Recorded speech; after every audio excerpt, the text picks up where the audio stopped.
Hello दोस्तों, नमस्कार। मैं संध्या आप सभी का स्वागत करती हूँ आपके अपने प्लेटफॉर्म एशेडो स्पार्क पे। तो सबसे पहले तो कमेंट कीजिए और बताइए आप सभी कैसे हैं। फटाफट कीजिए, फिर स्टार्ट करते हैं अपनी क्लास को।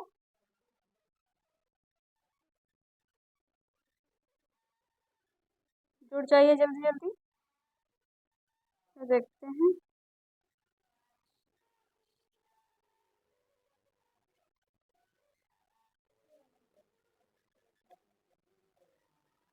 तो चलो स्टार्ट करते हैं। आज हम अपना पढ़ेंगे भाग 4। भाग 4 में हमारे राज्य के नीति निर्देशक तत्व आते हैं, जिनकी चर्चा आज हम आर्टिकल 36 से लेकर 51 में करने वाले हैं। तो जो हमारे राज्य के नीति निर्देशक तत्व होते हैं, इनको हमने अपने आयरलैंड से लिया हुआ है। इनका उद्देश्य था इनका उद्देश्य था समाज को एक कल्याणकारी समाज की स्थापना करना, है ना। ये हमारे वाद्य योग्य नहीं होते हैं। इनका हनन होने पे आप डायरेक्टली न्यायालय नहीं जा सकते हैं, जबकि मौलिक अधिकारों का हनन होने पे आप न्यायालय जा सकते हैं, जिसमें आर्टिकल 32 के तहत आप सुप्रीम कोर्ट जाएंगे और आर्टिकल 226 के तहत हाई कोर्ट जा सकते हैं, जो हमारी 5 रिटें जारी करती हैं। लेकिन इसमें ऐसा कुछ नहीं होता, ये हमारे वाद्य योग्य नहीं होते हैं। तो हम देखेंगे अपने राज्य के नीति निर्देशक तत्व। उसके पहले हम देखेंगे अपने भाग 1 में हमने किसकी चर्चा की थी। तो भाग 1 में हमने अपने संघ और राज्य की चर्चा कर ली थी, आर्टिकल 1 से 4 तक। उसके बाद हमने अपना भाग 2 देखा था, जिसमें हमने नागरिकता के बारे में पढ़ा, जो आर्टिकल 5 से 11 तक हमने चर्चा की। उसके बाद आता है हमारा भाग 3, मौलिक अधिकार। इसको हमने आर्टिकल 12 से 35 तक चर्चा कर ली थी ना। तो आज हम अपना देखेंगे आर्टिकल 36 से लेकर 51 तक।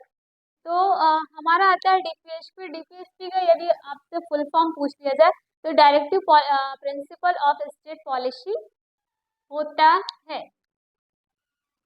तो सबसे पहले देखेंगे हम हमारे जो राज्य की नीति निर्देशक तत्व होते हैं, इनको हमने कहाँ से लिया हुआ है। तो इनको हमने अपने आयरलैंड से लिया है। आयरलैंड से लिया है। कहाँ से लिया गया है?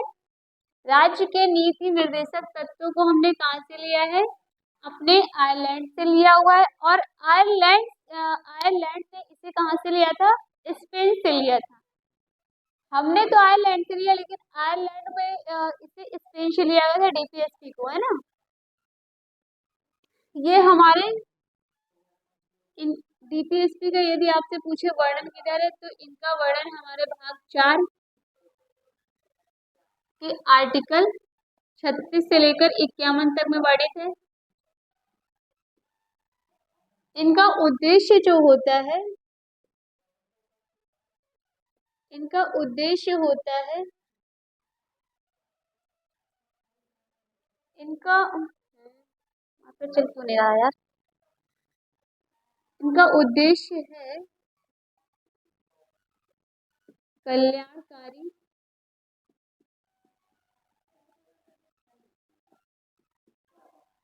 समाज की स्थापना करना।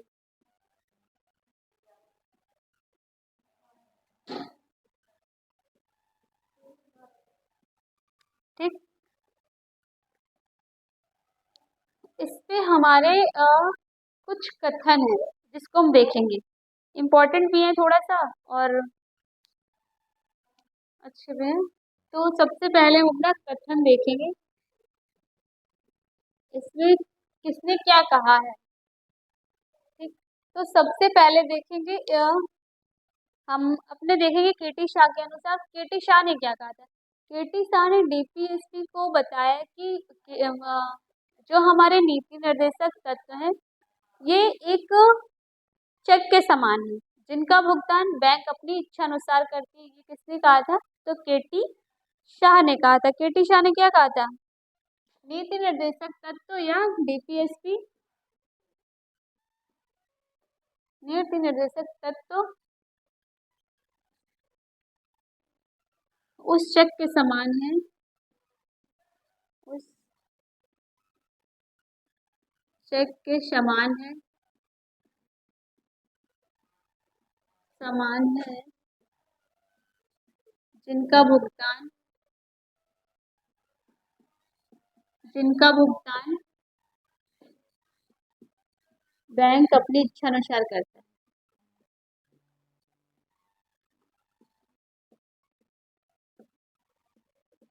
इच्छा अनुसार करता है।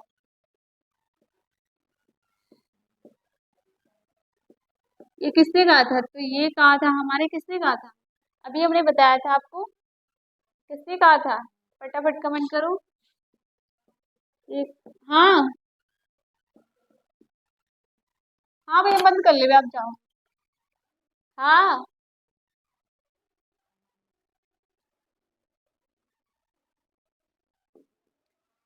इसके बाद हम अपना दूसरा कथन देखेंगे। तो दूसरा कथन जो हमारा होता है, इसे हमारे डीपीएससी मतलब राज्य के नीति निर्देशक तत्वों को भावनाओं का स्थायी कूड़ा घर कहा था। किसने कहा था? टीटी कृष्ण मचानी ने, मचारी, भावनाओं का,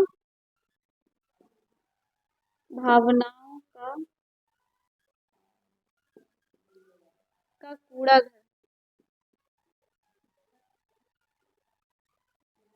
डीपीएसपी को भावनाओं का कूड़ा घर किसने कहा था? तो ये कहा था हमारे टीटी कृष्णा मचारी ने। किसने? टीटी कृष्णा मचारी।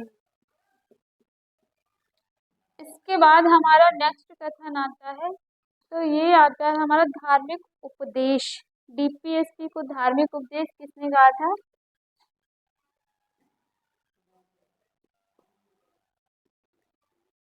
धार्मिक उपदेश है।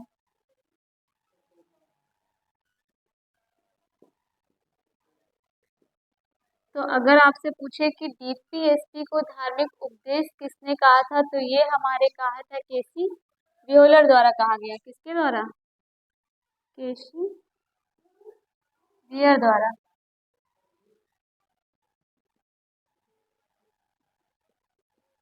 ठीक। तो राज्य के नीति निर्देशक तत्व जो होते हैं उसे हमने आयरलैंड से लिया हुआ है, और आयरलैंड ने इसे कहाँ से लिया था? तो वो लिया था इसे स्पेन से। राज्य के नीति निर्देशक तत्वों का वर्णन हमारे भाग 4 के आर्टिकल 36 से लेकर 51 में किया गया है। इनका उद्देश्य था कल्याणकारी समाज की स्थापना करना। ये हमारे वाद्य योग्य नहीं है, इनका हनन होने पे आप न्यायालय नहीं जा सकते हैं। डीपीएसपी को में कुछ कथन कहे गए हैं, जिसमें से केटी शाह ने डीपीएसपी को एक चेक के समान बताया है, जिनका भुगतान बैंक अपने इच्छानुसार करता है। ये किसने कहा था? तो केटी शाह ने। उसके बाद भावनाओं का कूड़ा घर टीटी कृष्णा मचारी ने कहा था। किसको कहा था? तो डीपीएसपी को। इसके बाद एक धार्मिक उपदेश किसने कहा? तो केसी व्हीलर द्वारा कहा गया था। किसको कहा गया? तो राज्य के नीति निर्देशक तत्वों को, है ना। इसके बाद अब हम पढ़ेंगे अपने आर्टिकल। तो फटाफट डाल लो, आर्टिकल 36 से लेके 51 तक पढ़ेंगे। सबसे पहले पढ़ेंगे हम आर्टिकल 36, है ना। तो चलो डालते हैं अपना आर्टिकल 36।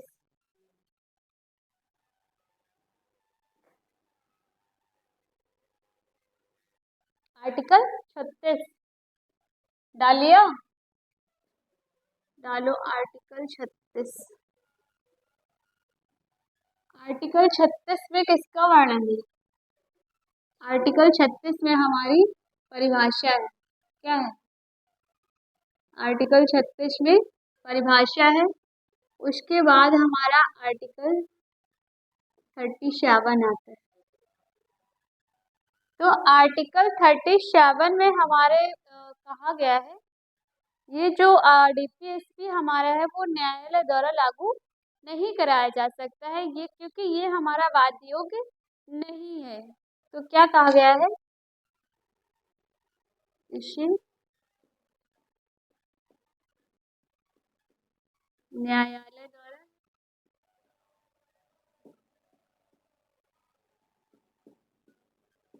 लागू नहीं कराया जा सकता, कराया जा सकता। ये वाद्य योग है। कैसे है? तो ये हमारे वाद्य योग है। ठीक। इसके बाद हमारा आता है आर्टिकल 38। कौन सा आता है? तो आता है हमारा आर्टिकल 38। आर्टिकल 38 कहता है लोक कल्याणकारी। 38 किसकी चर्चा करती है? तो लोक कल्याणकारी योजनाओं के बारे में चर्चा करता है। लोक कल्याण,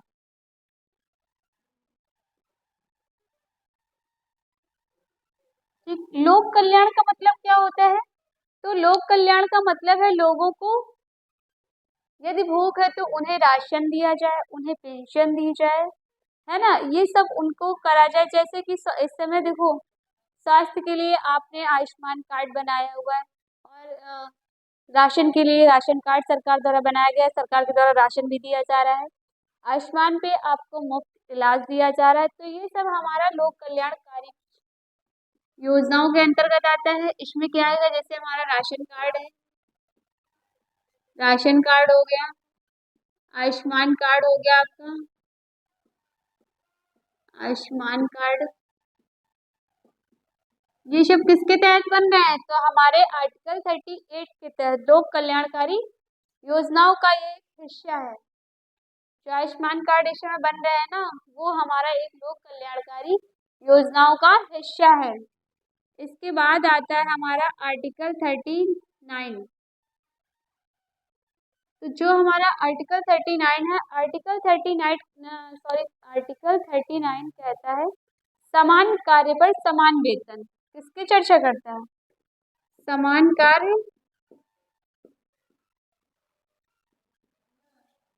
समान वेतन।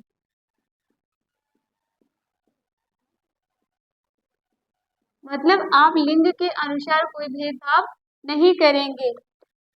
जिस कार्य के लिए यदि पुरुषों को जितना पेमेंट दिया जा रहा है उतना ही आप महिलाओं को भी देंगे। ठीक है, कार्य के अनुसार आप भेदभाव नहीं करेंगे। इसके बाद हमारा आता है आर्टिकल 40।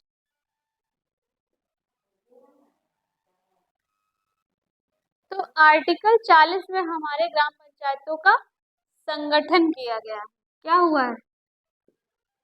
ग्राम पंचायतों का संगठन।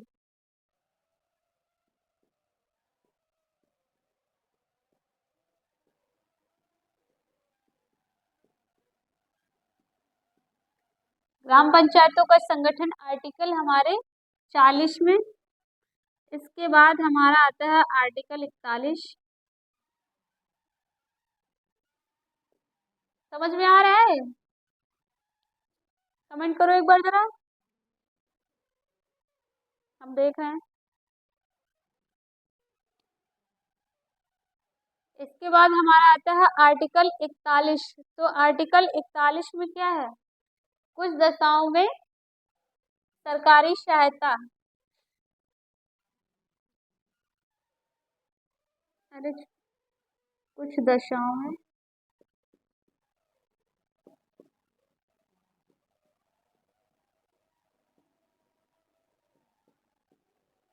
सरकारी सहायता।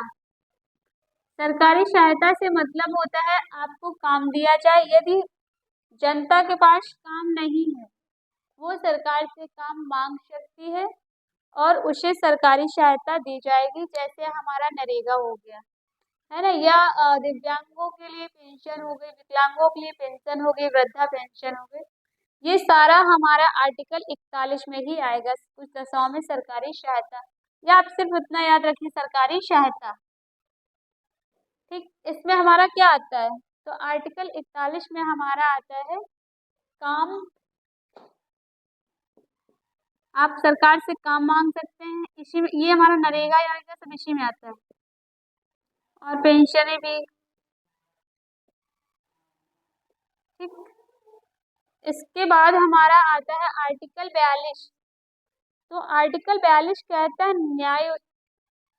न्याय संगत कार्य की मनोचित दिशा में प्रसूति सहायता उपलब्ध कराना। क्या कराना? सहायता उपलब्ध कराना। किसको? महिलाओं को प्रसूत अवस्था में। आर्टिकल 42। आर्टिकल 42 क्या कहता है? आर्टिकल 42 कहता है न्याय संगत कार्य।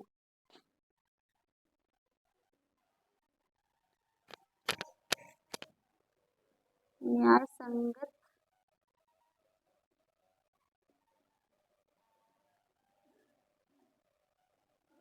संगत कार्य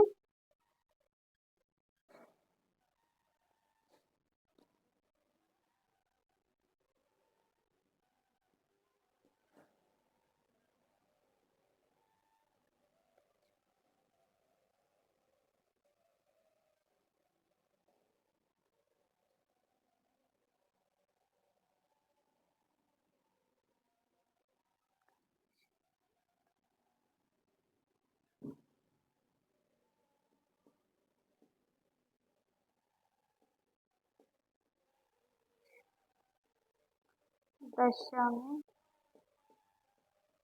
सहायता उपलब्ध कराना।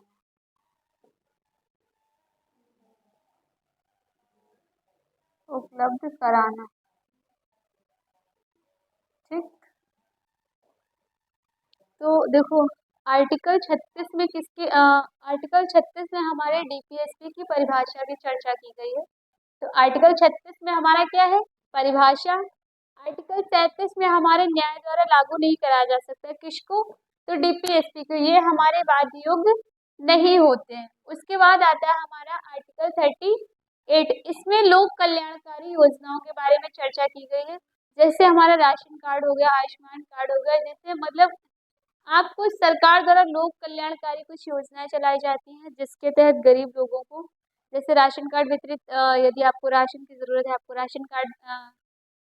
राशन कार्ड के माध्यम से आपको राशन उपलब्ध कराया जाता है। उसके बाद इस समय देखो आयुष्मान कार्ड को बन रहा है, 70+ सालों का बन रहा है ना। तो ये आयुष्मान कार्ड वगैरह जो इसमें हमें 5 लाख तक का मुफ्त इलाज भी मिलता है, आगे बढ़ने वाला है। तो आप प्रत्येक साल 5 लाख तक का इलाज फ्री में करवा सकते हैं आप आयुष्मान कार्ड के माध्यम से। ये हमारे सब लोक कल्याणकारी योजनाओं के अंतर्गत आता है। इसके बाद हमारा आता है आर्टिकल 39। तो आर्टिकल 39 में हमारे सामान्य कार्य के समान वेतन की चर्चा की गई है। उसके बाद आता है आर्टिकल 40 में हमारे ग्राम पंचायतों का संगठन हुआ। फिर आर्टिकल 41 कहता है कुछ दशाओं में सहकारी सहायता, मतलब सरकारी आप सहायता, सीधा इतना ही याद रखिए आप, सरकारी सहायता। आर्टिकल 41 में क्या है? तो सरकारी सहायता है। जैसे यदि आपको काम नहीं मिला तो आप सरकार के माध्यम से काम मांग सकते हैं, जिसमें आपको जैसे नरेगा हो गया, पेंशन हो गई, वृद्धा पेंशन हो गई, दिव्यांग पेंशन हो गई, 60 साल, ये सारी पेंशनें हमारी इसी के अंतर्गत आती है। किसमें? तो सरकारी सहायता में, आर्टिकल 41। इसके बाद आता है हमारा आर्टिकल 42। आर्टिकल 42 कहता है न्याय संगत कार्य की दशा में प्रसूत दशा में सहायता उपलब्ध कराना। किसको? तो महिलाओं को, है ना। तो आर्टिकल 36 परिभाषा। उसके बाद हमारा आर्टिकल 37 कहता है डीपीएसपी हमारे न्याय संगत नहीं है, ये हमारे बाध्य होते हैं। आर्टिकल 38 लोक कल्याणकारी योजनाओं के बारे में बताता है, जिसमें राशन कार्ड हो गया, आयुष्मान कार्ड हो गया, ये सब आपको, इसमें राशन कार्ड में आपको सस्ते दामों में राशन उपलब्ध कराया जाता है और आयुष्मान कार्ड में आपको मुफ्त इलाज दिया जाता है। उसके बाद आता है आर्टिकल 39 में सामान्य कार्य समान वेतन की चर्चा की गई है। फिर आता है आर्टिकल 40 से हमने अपने ग्राम पंचायतों का संगठन किया। ग्राम पंचायत का संगठन होने के बाद सरकारी सहायता प्राप्ति की आर्टिकल 41 में, जिससे हमने काम मांगा सरकार से, जिसमें हमें नरेगा और पेंशन जैसी योजनाओं का लाभ मिला, जिसमें हमारा वृद्धा पेंशन बुजुर्गों के लिए हो गया, दिव्यांग पेंशन, ये सारी पेंशनें हमारी इसके आर्टिकल 41 के अंतर्गत आती हैं। फिर आता है हमारा आर्टिकल 42 जो हमारे न्याय संगत कार्य की दिशा में या महिलाओं को सहायता उपलब्ध कराता है। ठीक है। इसके बाद हम डालेंगे अपना आर्टिकल 43। तो डालो आर्टिकल 43।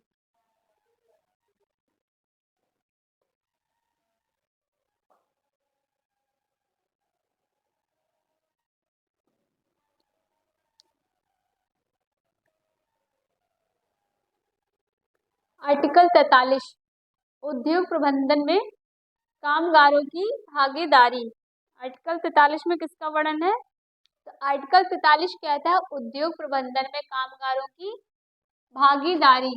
उसके बाद आता है हमारा आर्टिकल 44। तो आर्टिकल 44 में कहा गया है समान सिविल संहिता। समान सिविल संहिता मतलब है सभी के लिए समान कानून होगा। समान सिविल संहिता, सिविल संहिता।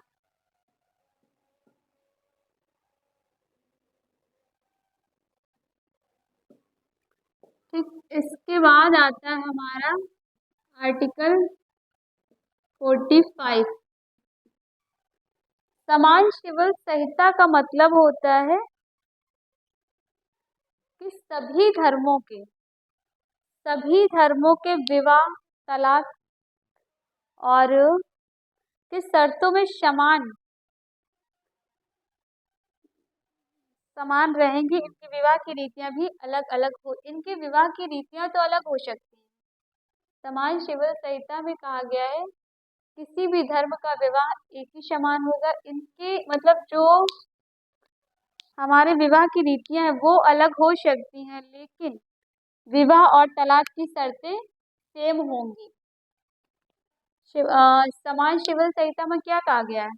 समान सिविल संहिता कहती है किसी भी धर्म में शादी और तलाक की जो शर्तें हैं, जो रूल है वो एक समान होंगे। इन विवाह की रीतियां या विधियां हमारी अलग हो सकती हैं, लेकिन तलाक के लिए सभी को एक ही रूल फॉलो करना पड़ेगा। इसके बाद हमारा आर्टिकल 45 आता है। तो आर्टिकल 45 कहता है 6 से कम उम्र के बच्चों के स्वास्थ्य का ख्याल रखेगी कौन? सरकार। क्या कहता है? 6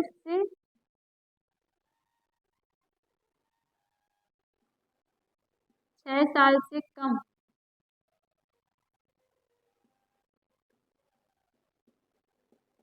बच्चों के स्वास्थ्य का ध्यान सरकार द्वारा रखा जाएगा। सरकार करेगी। ठीक, तो 6 से कम बच्चों के स्वास्थ्य का जो ध्यान है वो हमारी सरकार करेगी आर्टिकल 45 के तहत। इसके बाद आता है हमारा आर्टिकल नंबर 46। तो आर्टिकल जो हमारा 46 कहता है SC ST OBC का आरक्षण। SC ST OBC आरक्षण। ठीक, SC ST OBC को विशेष आरक्षण दिया जाएगा। इसके बाद आता है हमारा आर्टिकल 47। इतने में हो जाएंगे पूरे 51। आर्टिकल 47 कहता है सरकार पोषाहार उपलब्ध कराएगी बच्चों को। बच्चों को पोषाहार कौन देगी? सरकार देगी। बच्चों को पोषाहार उपलब्ध कराएगी।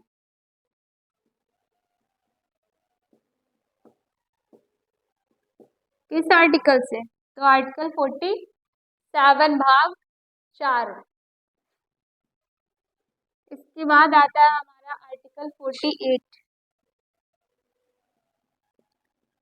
आर्टिकल 48। आर्टिकल 48 कहता है वन्य जीवों की रक्षा। आर्टिकल 48 में क्या है? वन्य और वन्य जीवों की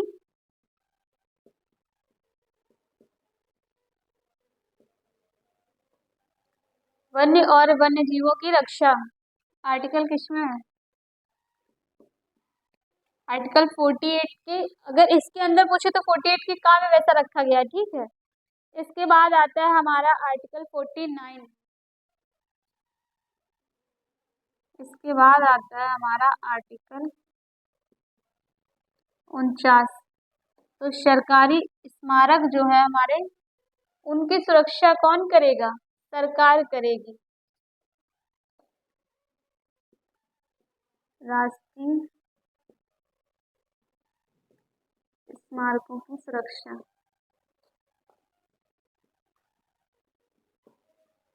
अच्छा, इसके बाद आता है हमारा आर्टिकल 50। तो आर्टिकल 50 में हमारा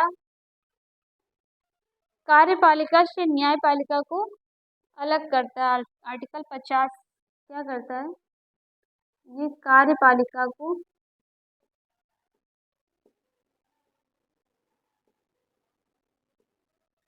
न्यायपालिका से अलग करता है।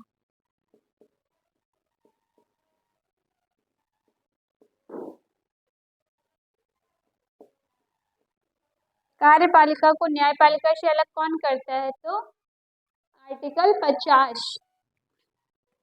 लास्ट आर्टिकल बचता है हमारा आर्टिकल 51।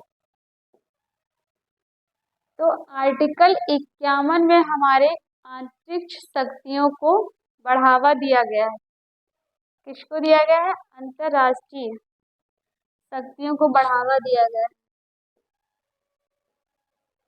अंतरराष्ट्रीय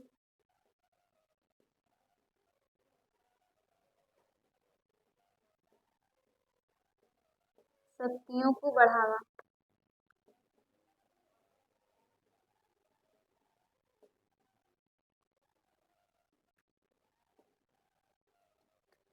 इसी से मतलब जो हमारे अंतरराष्ट्रीय विवाद होते हैं, उनका जो निपटारा होता है, जो सुलझते हैं, वो हम आर्टिकल 51 से उनका सुलह करते हैं। तो हम एक तरफ से अपने एक बार आर्टिकल रिकॉल करेंगे, उसके बाद क्लास को हम खत्म करेंगे। पहला हमारा आता है आर्टिकल 36। आर्टिकल 36 में हमारे डीपीएसपी की को परिभाषित किया गया है। आर्टिकल 37 में बताया गया है कि जो डीपीएसपी होते हैं वो हमारे न्यायालय में लागू नहीं कराए जा सकते हैं, ये हमारे वाद्य योग्य नहीं होते हैं। फिर इसके बाद हमारा आता है आर्टिकल 38। तो आर्टिकल 38 में हमारे लोक कल्याणकारी योजनाओं के बारे में बताया गया है। इसमें हमारे जैसे राशन कार्ड हो गया, आपको जिसके राशन कार्ड के तहत आपको कुछ कम दाम पे राशन उपलब्ध कराया जाता है, या जो हमारे आयुष्मान कार्ड इस समय बन रहे हैं जिसपे आपको मुफ्त इलाज दिया जाता है, ये सब हमारे लोक कल्याणकारी योजनाओं के तहत आता है आर्टिकल 38। उसके बाद हमारा आता है 39। तो आर्टिकल 39 में हमारे सामान्य कार्य के लिए समान वेतन की चर्चा करता है। इसके बाद आर्टिकल 40 से हम ग्राम पंचायतों का संगठन करते हैं।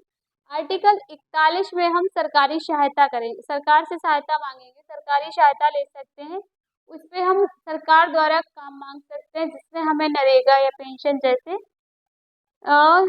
पेंशनें उपलब्ध कराई जाती हैं, जिसमें हमारी वृद्धा पेंशन हो गई, दिव्यांग पेंशन हो गई, अनेक प्रकार की पेंशनें जो है वो हमारे आर्टिकल 41 में सरकारी सहायता के तहत वितरित की जाती हैं। इसके बाद आता है आर्टिकल 42। तो आर्टिकल 42 में हमारे जो प्रसूति महिलाएं होती हैं उनको सहायता प्रदान की जाती है। इसके बाद आता है हमारा आर्टिकल 43। तो आर्टिकल 43 में उद्योग प्रबंधन के लिए उद्योग प्रबंधन में कामगारों को भागीदारी के लिए ही कहता है। उसके बाद आता है आर्टिकल 44 में समान सिविल संहिता। समान सिविल संहिता का मतलब होता है किसी भी धर्म में शादी की जो रीतियां होती हैं वो अलग अलग हो सकती हैं, लेकिन जो हमारा तलाक के रूल्स है वो सब एक समान होंगे, है ना। फिर धर्म आपका कोई भी हो। उसके बाद आता है हमारा आर्टिकल 45। आर्टिकल 45 कहता है कि 6 साल से कम बच्चों के स्वास्थ्य का ख्याल हमारी सरकार करेगी। उसके बाद आर्टिकल 46 में SC ST OBC के आरक्षण की चर्चा है। विशेष स्थिति में उन्हें आरक्षण प्रदान किया जाएगा किस आर्टिकल से, तो आर्टिकल 46 से। किसको किसको, SC ST और OBC को। उसके बाद आता है हमारा आर्टिकल 47। तो आर्टिकल 47 में बच्चों को पोषण आहार उपलब्ध कराएगी कौन, सरकार द्वारा बच्चों को पोषण आहार उपलब्ध कराया जाएगा आर्टिकल 47 के तहत। आर्टिकल 48 में हमारे वन्य जीवों की रक्षा। आर्टिकल 49 में आता है हमारा राष्ट्रीय स्मारकों की रक्षा। अगर आपसे ये जो हमारे पार्क हो गए, बड़े बड़े मंदिर हो गए, इन सब की जो हमारी सुरक्षा की जाती है वो हमारे आर्टिकल 49 के तहत की जाती है, राष्ट्रीय सुरक्षा दी जाती है उनको। फिर आता है आर्टिकल 50, तो कार्यपालिका को न्यायपालिका से अलग करना है। उसके बाद आर्टिकल 41 में हमारी अंतर्राष्ट्रीय शक्तियों को बढ़ावा मिलता है। तो अगर चलो हम कुछ पूछ रहे हैं आपसे आर्टिकल, आप फटाफट हमें कमेंट में बताइएगा, हम देख रहे हैं, ठीक है। तो आप आर्टिकल 36।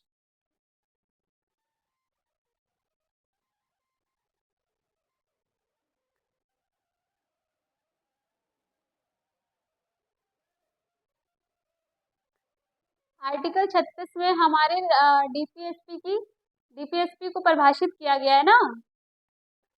उसके बाद आप बताइए आर्टिकल 38 लोक कल्याणकारी योजनाओं। आर्टिकल 38 में क्या है, तो लोक कल्याणकारी योजनाओं के बारे में है ना, चर्चा करते हैं। जिसमें हमारे राशन कार्ड हो गया, बहुत सारे जो कार्ड बनते हैं ना, वो सारे कार्ड जिसमें हमें कुछ फायदा मिलता है, वो हमारे 38 के अकॉर्डिंग लोक कल्याणकारी योजनाओं में आता है, ठीक। इसके बाद आता है हमारा आर्टिकल 40, तो ग्राम पंचायतों का संगठन। अगर आपसे पूछ लिया जाए कि 6 साल से कम बच्चों को सरकार के स्वास्थ्य का ध्यान कौन रखती है, तो सरकार करती है किस आर्टिकल से, आर्टिकल 45 के तहत करेगी। उसके बाद SC ST OBC का आरक्षण आर्टिकल 46। बच्चों को पोषाहार उपलब्ध कराएगी आर्टिकल 47। वन्य जीवों की रक्षा 48। फिर 49 में हमारा आ जाता है राष्ट्रीय स्मारकों की रक्षा जो करता है वो हम आर्टिकल 49 के तहत करते हैं। फिर 50 में हमारी कार्यपालिका को न्यायपालिका से अलग करना होता है। लास्ट हमारा आता है आर्टिकल 51। इसमें हमें अंतर्राष्ट्रीय शक्तियों को बढ़ावा मिलता है। तो यहीं से हम अपनी क्लास को ख़त्म करेंगे। इसके बाद नेक्स्ट मिलेंगे हम भाग 5 के साथ। नहीं, अभी इसमें कुछ बाकी रह गया ना, चलो वो भी कंप्लीट कर लेते हैं, उसको क्या उतना छोड़े, थोड़ा बचा है तो अभी ख़त्म नहीं करते हैं, ठीक। थोड़ा सा बचा है, पढ़ लो उसको।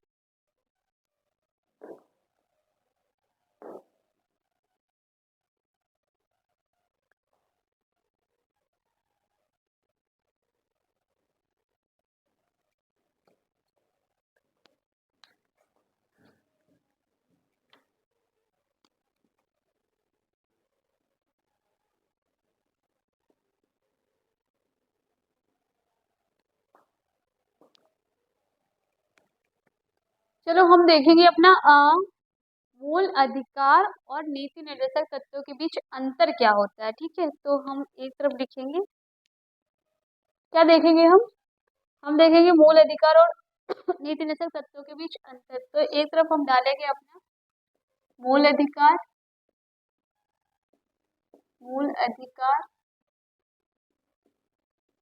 और दूसरी तरफ डालेंगे हम अपना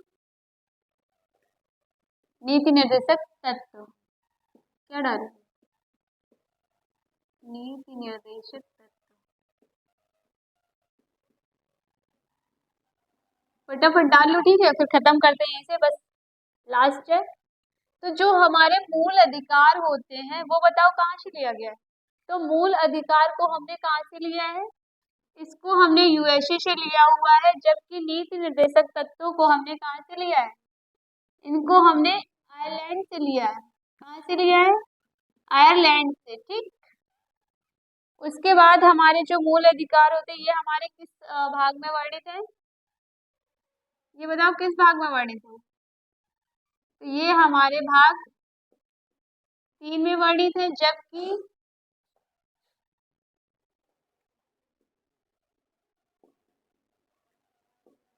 इनका वर्णन कहाँ है? आर्टिकल भाग 3 के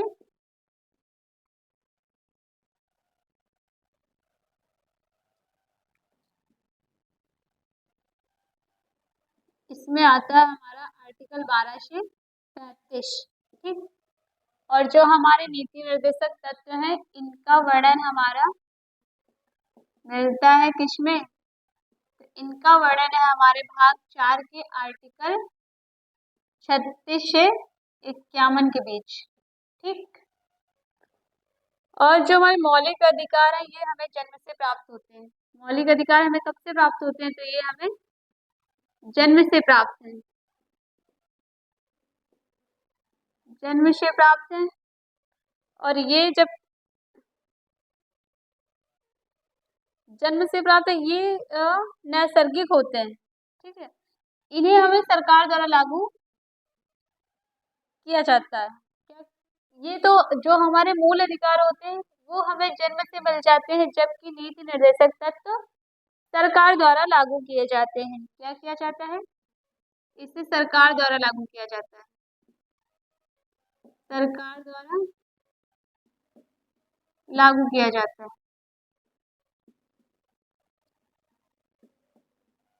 ठीक।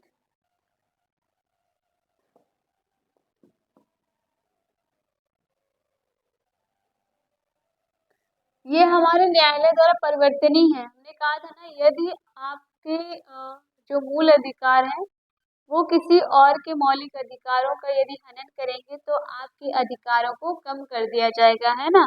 तो ये हमारे न्यायालय द्वारा परिवर्तनीय है, जबकि ये हमारे नीति निर्देशक तत्व जो होते हैं वो परिवर्तनीय नहीं है। ठीक। इसके बाद ये हमारे ऋणात्मक होते हैं। कैसे होते हैं? ये हमारे ऋणात्मक होते हैं। ऋणात्मक होते हैं। ये ऋणात्मक होते हैं। कैसे ऋणात्मक होते हैं? तो ये सरकार की जो शक्तियां होती हैं ये उसे कम कर देता है, इसलिए ये ऋणात्मक होता है, जबकि नीति निर्देशक तत्व तो हमारा कैसा होता है? धनात्मक होता है। ये हमारा कैसा होता है? धनात्मक होता है। ठीक। इसके बाद पहला, दूसरा, तीसरा, चौथा, ये हमारा 4 नंबर हो गया। इसके बाद आता है हमारा 5 नंबर। ये हमारी कानूनी मान्यता है। ठीक। ये हमारी क्या है? ये एक प्रकार से कानूनी मान्यता है।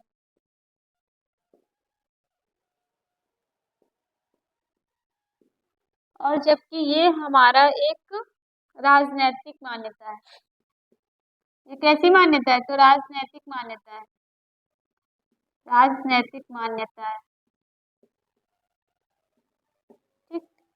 इसके बाद आता है ये हमारे जो हमारे मूल अधिकार होते हैं ये इन्हें निलंबित किया जा सकता है ना। क्या किया जा सकता है? ये निलंबित हो सकते हैं। इन्हें निलंबित किया जा सकता है। किया जा सकता है, जबकि डीपीएसपी को निलंबित नहीं किया जा सकता है ना। ये जो होते हैं हमारे ये व्यक्तिगत होते हैं ना। हर ये व्यक्तिगत होते हैं, ये इसलिए ये व्यक्ति की भलाई के लिए है। व्यक्ति की भलाई, ये व्यक्ति की भलाई के लिए है, जबकि ये हमारे समाज की भलाई के लिए है। किसके लिए है? समाज की भलाई के लिए।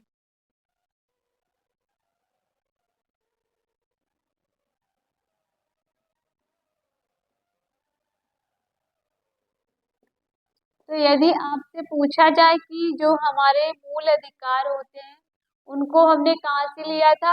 तो मूल अधिकारों को हमने अपने यूएसए से लिया है, जबकि नीति निर्देशक तत्वों को आयरलैंड से लिया था। इसके बाद हमारे मूल अधिकारों का जो वर्णन है वो भाग 3 के आर्टिकल 12 से 35 तक में वर्णित है, जबकि नीति निर्देशक तत्वों का वर्णन हमने भाग 4 के आर्टिकल 36 से लेके 51 में किया हुआ है।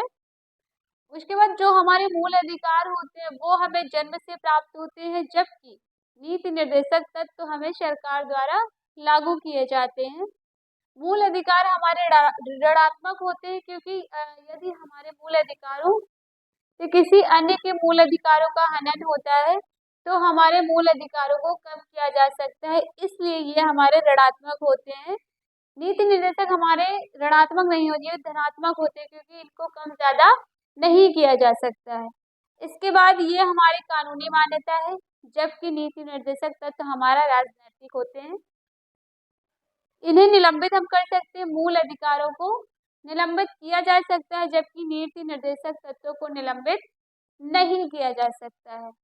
मूल अधिकार हमारे प्रत्येक व्यक्ति को दिया जाता है ना, ये व्यक्तिगत होता है, इसलिए ये व्यक्तिगत भलाई के बारे में देखता है, जबकि ये समाज के कल्याण के बारे में देखता है, समाज की बात करता है, ये हमारा व्यक्तिगत होता है ना। तो मूल अधिकार हमारा व्यक्तिगत होता है, नीति निर्देशक तत्व हमारा सामाजिक होता है, वो समाज की भलाई चाहते हैं और ये खुद की भलाई चाहते हैं, है ना। तो ये हमने अपने अंतर भी देख लिए, भाग 4 हमने कंप्लीट कर लिया है।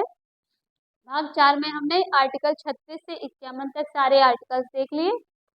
तो हम यहीं से अपनी क्लास को विराम देंगे, ठीक है। तो ख्याल रखिए अपना, बाय बाय, टेक केयर, जय हिंद, जय भारत, जय भीम, जय संविधान। ओके।